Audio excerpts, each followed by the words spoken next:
Now let's dive right into it. Discuss. Of course, the sole administrator of River State, retired Vice Admiral Ibogete Ibas, has appointed Professor Ibibia Warwicker as a legal expert and administrator as the new secretary of the state government of River State. And now we have Mr. Mufassa Eyinmosan, who is a political analyst, to talk us through this process. Good evening, Mr. Mufassa.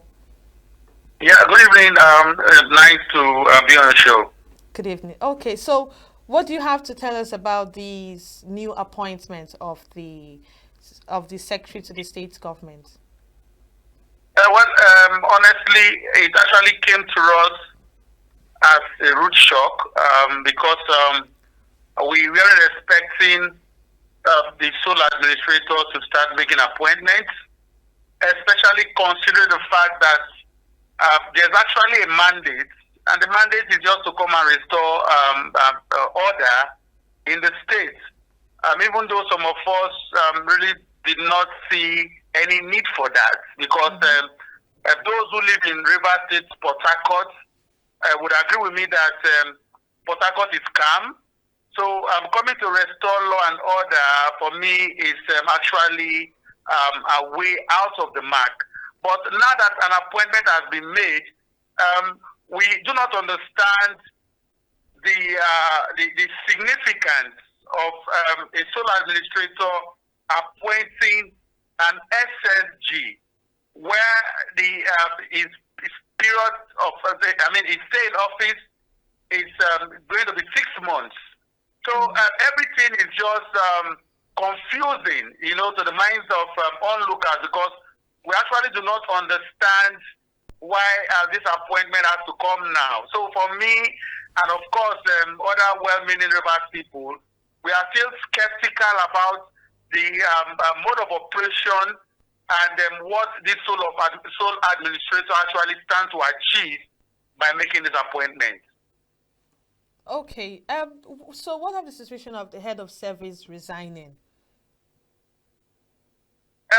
It equally came to us too as a surprise. But then again, in the part of the head of service, of course, as a civil servant, when you get to the period of time where you need to retire, of course, it's stated in their civil service rule. And to the best of my knowledge, the former head of service, talking about Dr. Weke, I think he has actually outlived his stay in office, and that is actually not a bit of surprise because, according to the civil service rule, when you have stayed in office for a certain period of time, you are meant to retire. But in this case, it is a resignation. No reason was given. We are yet to be briefed, why the head of service would just resign so suddenly, But like I've said before, if it's due to the fact that he has stayed, he has outlived his stay in office as a civil servant, that will be quite understood. But that somebody would just resign so suddenly, I think more needs to be explained to Rivers people. But we're also aware that an acting head of service has been asked to take over from where the former head of service stopped. So it is a civil service thing. I think what is the major cause for concern for most people is the appointment of a secretary of the state government. I don't know if you know that even when the president made the announcement of the sole administrator and the notice was forwarded to the National Assembly, and there was an amendment made, and in that amendment it states that before any of such, appointments or policy has to be made by the sole administrator, it has to pass through the National Assembly, because the National Assembly now has to perform the oversight function of overseeing the activities of the sole administrator. Okay. But as it stands now, we are yet to be aware if this particular appointment has been forwarded to the National Assembly for ratification, or the appointed secretary will just commence what do I call it now? Commence acting, as the secretary to the state government. So these are some of the things that we are yet to understand. If actually the sole administrator has to respond, as in send what do you call it now, correspondence, to the National Assembly for them to maybe either screen or ratify the person who is to serve as secretary. If that has been done, we don't know. But if it has not been done, it amounts to another illegality, upon illegality, as the case may be in the case of Rivers State. But for now, the permanent secretary has resigned. The position has been, taken over by an acting PAMSEC. But the issue of secretary to the state government, that is the question that we are still asking. Does the sole administrator have the sole authority to arbitrarily take a secretary or appoint a secretary to the state government on its own? We don't know if that is allowed. Of course, to the best of my knowledge, I can tell you for free that that particular action is completely illegal. I stand to be corrected. The sole administrator cannot arbitrarily, especially considering the amendment made by the National Assembly. When that a notice of state of emergency and the appointment of the sole administrator was sent to the National Assembly for them to give their endorsement. And of course, we all saw how the whole thing went through, how it was passed and all of that. But if that amendment is anything to go by, the National Assembly as a body that is meant to supervise the activities of the sole administrator, they ought to have, ratified this appointment. But we are not aware if any of such was done even up to this moment as we speak. Okay, but he stated that the appointment took. I understand that it took immediate effect, but he said it took like a rigorous process, followed by the man's academic credentials and his policy expertise stood out among every other person that they had thought about. So, don't you think this was maybe a good ground to appoint him as head of as the state's secretary? Well, questions his qualification. I have gone through his credentials myself. He is ably qualified to be anything in this country. I think he has what it takes to function as a secretary of any state government in this country, including the secretary of the government of the federation. But what we are saying is the processes. If we claim we are operating a constitutional democracy in this country, regardless of the pronouncement of state of emergency and all the shenanigans that are involved, there are stipulated procedures for such appointments to be made, especially considering the amendment made by the National Assembly. And I repeat, the amendment made by the National Assembly, of course, hastily, which stipulates that before any actions need to be carried out by this sole administrator, it has to go through the process of supervision and ratification of the National Assembly. Just like what you get if there was a state government in place. Of course, the processes that before a state governor will appoint a secretary of the state government, and before his own, his appointment takes effect, it has to pass through the parliamentary process. The parliament has to screen that individual. But in this case, we do not have the legislative arm of government that will perform such function. And it has been stipulated by the amendment made by the National Assembly that the sole administrator for any policy or activity, for it to scale through, it has to go through, the process of whether you want to call it screening, whether you want to call it supervision, whether you want to call it ratification, but the name has to be sent. The name has to be sent. I stand to be corrected. The name has to be sent to the National Assembly that is saddled with the responsibility to supervise the activities of this sole administrator. But I am not aware, like I said before, I am not aware if any of such has been done. So if the sole administrator is saying that his appointment takes immediate effect, then it simply means that Rivers State, as it stands now, is in fact under a complete military rule. Okay. And for me, if that is the case, it's unacceptable going by what we profess to practice as a constitutional democracy. Okay, so Mr. Mufassa, practically, Rivers State is under a military rule, regardless of the democratic situation that we practice in the democratic government rather that we practice in Nigeria.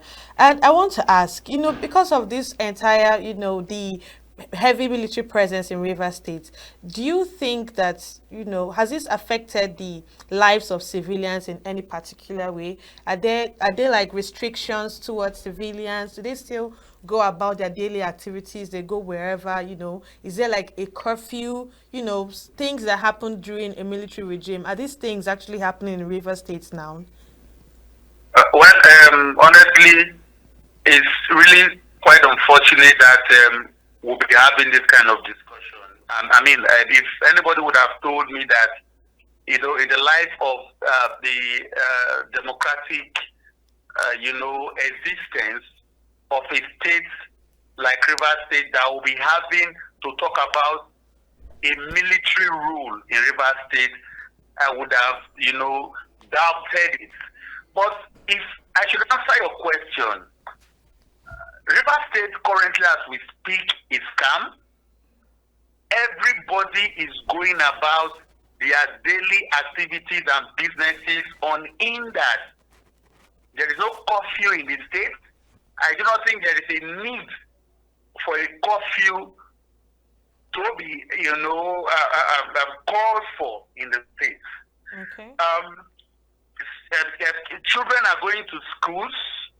Civil servants are going to their places of work.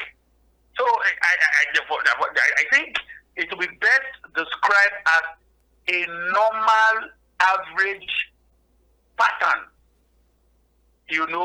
of life that we usually experience in the state, apart from the pronouncement, apart from the fact that the person that is running the state is somebody that wasn't elected by the people. Exactly. Apart from that fact, everything is normal in Rivers State and in Port Harcourt as we speak. There is no curfew, there is no wahala, there is no breakdown of law and order. So for me, it's normal. There's nothing that suggests that everywhere is tense. So if I've answered your question, I don't know. Oh, yes, of course you have. I mean, for someone that stays in Rivers State, you know best what is happening, within the state. Another angle of this discourse is, so far, the sole administrator has come into power. Are there any changes, in the government? Are there any particular changes as things, happen differently from the regular routine? Well, apart from the palpable tension, when I mean palpable tension, that idea of a military man, that apprehension that you have a military regime, if you want to put it that way, running the state. It's enough reason for people to be apprehensive But then again, I have not really seen anything change. I've not seen anything change. We all know that, from the onset when that pronouncement was made to the imposition of the sole administrator and all of that, we all know that it has political coloration. Otherwise, judging by, provisions of relevant sections of our constitution, even looking at the section 305 that the president relied on, before making the pronouncement, there are certain conditions. There are conditions upon which a state of emergency should be declared. Of course, we know those conditions were not met. Yes. Let us not be ignorant about that. The conditions were not met. The president went ahead, declared the state of emergency. The governor that was elected by the people was suspended illegally because I have gone through all the sections and provisions of the constitution, and I am yet to see where the president has the power to suspend an elected governor. But that is by the way. I'm aware currently that the NBA have spoken against it. Currently, the PDP Governors Forum, they have gone to court. In fact, they have proceeded to court to challenge the actions of the president. But we are where we are today as a people. Sadly so. The state currently, I know that businesses will be affected one way or the other. Because when you have somebody that, that was imposed on the people, you do not know the next line of action that the person will take, because the person does not even take, the person does not need to consult the people before embarking on any action. The person takes directives from the president who has imposed him on the people. So a lot of things will change, no doubt. But if you want to consider the peace and calmness currently that the state is enjoying, I think you want to say that there is actually no need for us to be having, this kind of scenario. There's not. But if you want to talk about apprehension and indifference, of course there will be such, in the minds of the people, because the moment you have somebody who takes directive from the president, the moment you have somebody who does not, need to write a report to the people, then, people will be skeptical about certain. So that is just the way the atmosphere. As for daily activities, daily businesses, the state is calm. Port Harcourt is calm. Port Harcourt is peaceful. But as for the running of government, that is where the apprehension comes into play. Because we cannot tell for a sure the next action that the sole administrator will take, because it does not necessarily need to consult the people. It takes directives from the president, and whatever the president wants him to do, that is what he will do. Okay, now he has appointed an SSG. We do not know what would have informed that. We do not know why the sole administrator would even consider appointing an SSG. He has been given a mandate for a short period of time of 6 months. So what does the sole administrator need an SSG for 6 months for? One would have expected that the sole administrator would have worked with the permanent secretary of the state. The PAMSEC, although the head of service. No, I beg your pardon. One would have expected the sole administrator to have worked with the head of service, who could have equally functioned as secretary of the government, pending the period of time that he stays in office. It is just 6 months. Unless, of course, they want to tell us that there is an underground plan for an extension, after the 6 months stay in office. We hope that isn't, the modus operandi. Okay. We hope that is not the plan. for an extension of office. Otherwise, I do not see a reason why there is this, sudden, resignation of the head of service and the appointment of a secretary to the state government. So a lot of things that the people are yet to understand. But in the days to come, perhaps some of these things will be demystified and the people will get to understand fully why these, appointments.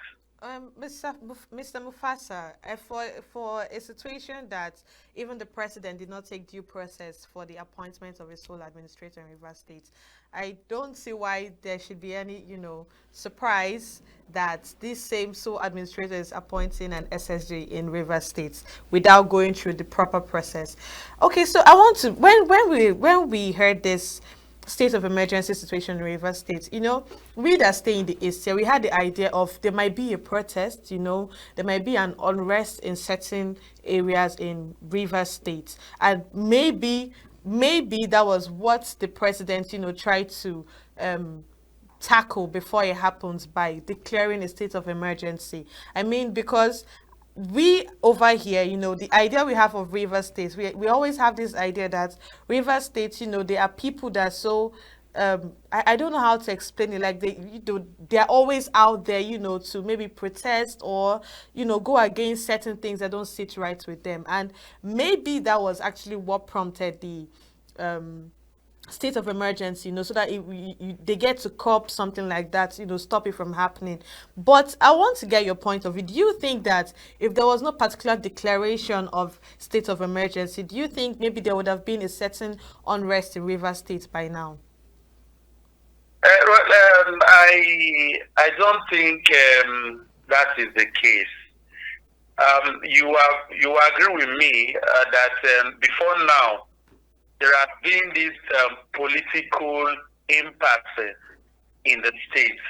There is this power tussle between the governor that was recently suspended and the FCT minister who was the former governor of the state. Yes, of course. And we know how the matter, was handled, how it went through litigations until it got to the Supreme Court, and the Supreme Court made a final pronouncement.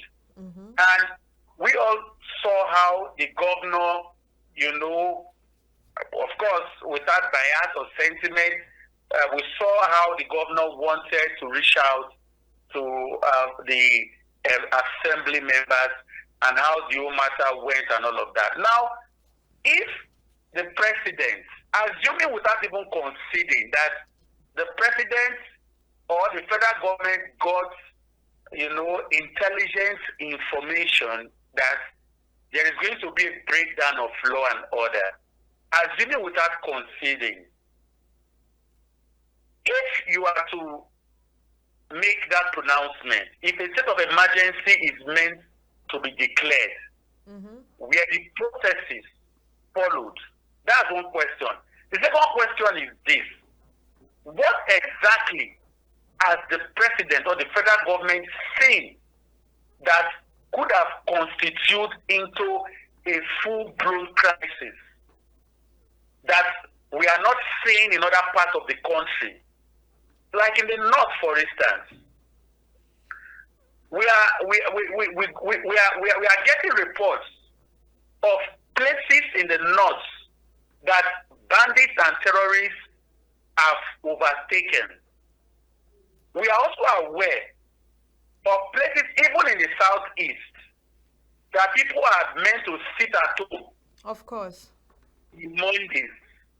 So, what could have been the case of Rivers State that the president couldn't have waited or try to see how he can, prevail upon the security architecture of this country to move ahead and forestall the perceived, because we did not see, apart from the two explosions that took place.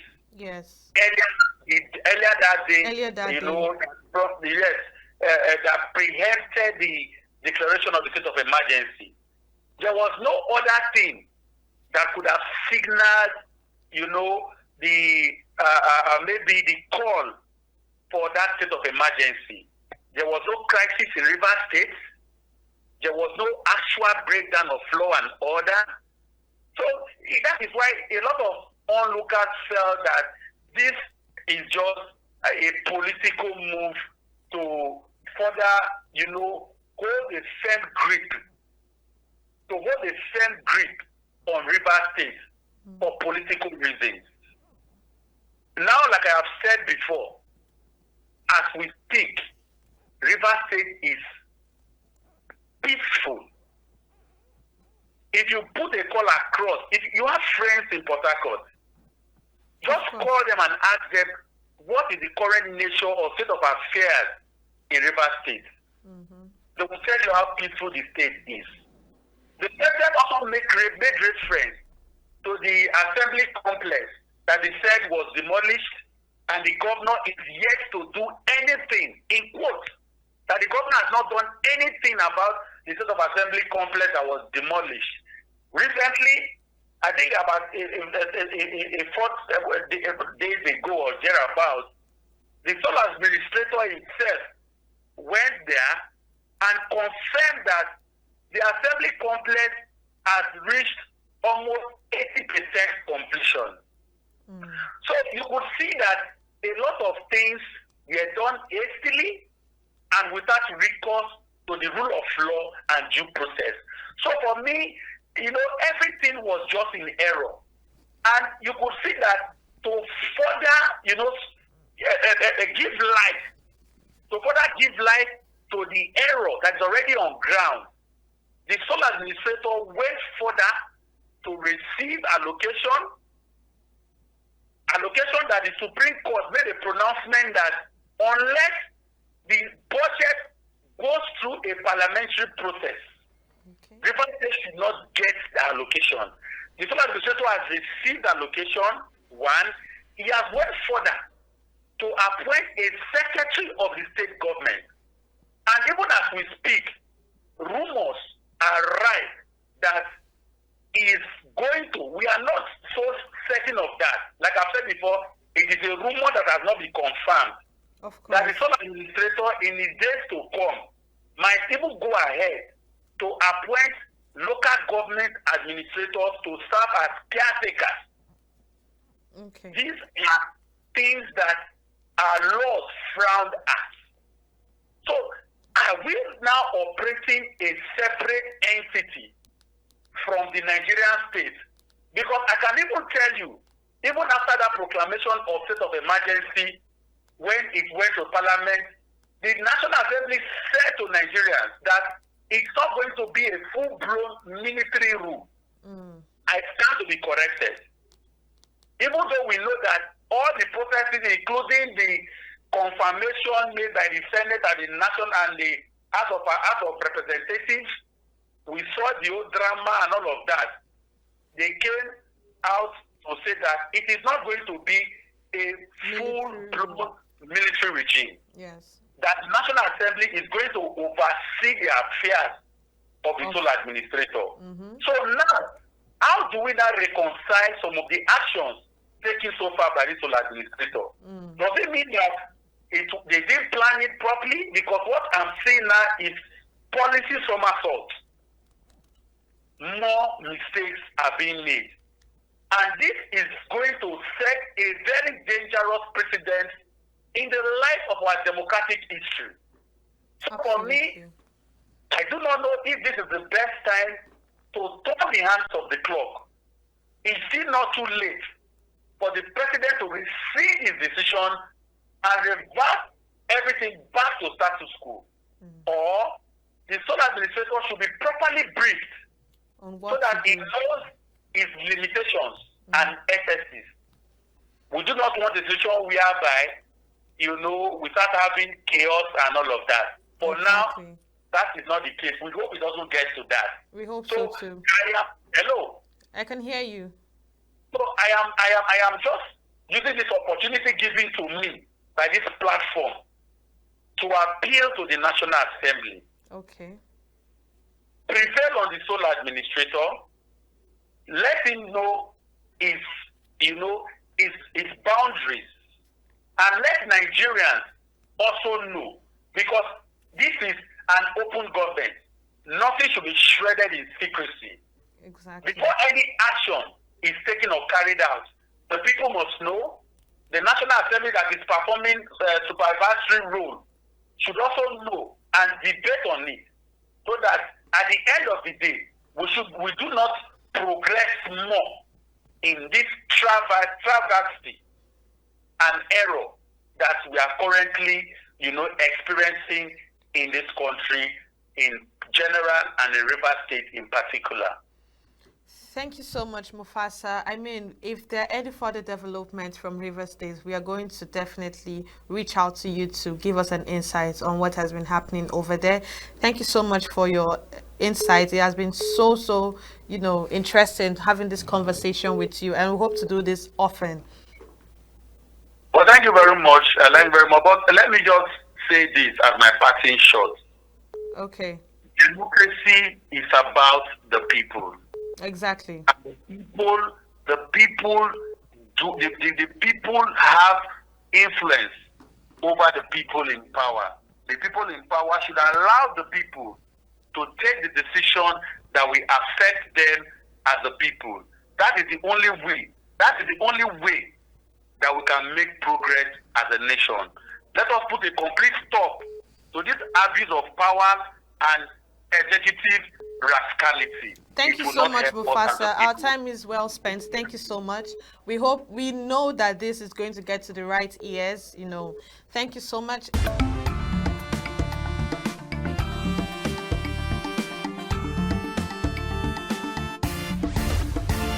Signature TV, news in your pocket.